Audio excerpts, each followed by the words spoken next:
প্রতিদিনের বইমেলা।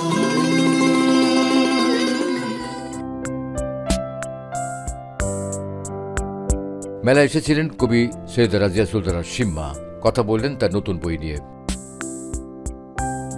শুভ সময় 2025 বইমেলাকে সুস্বাগতম। 2025-এ আমার বই এসেছে একটা গল্পের বই, দ্বিখণ্ডিত হৃদয়। 10টা গল্প নিয়ে আমার একটি বই এসছে।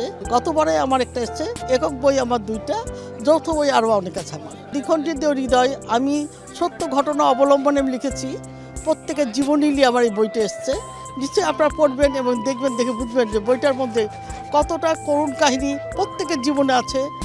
মা বাবা, ভাই বোন, আত্মীয় স্বজন, বন্ধু বান্ধব সবার সাথেই মিল হয়।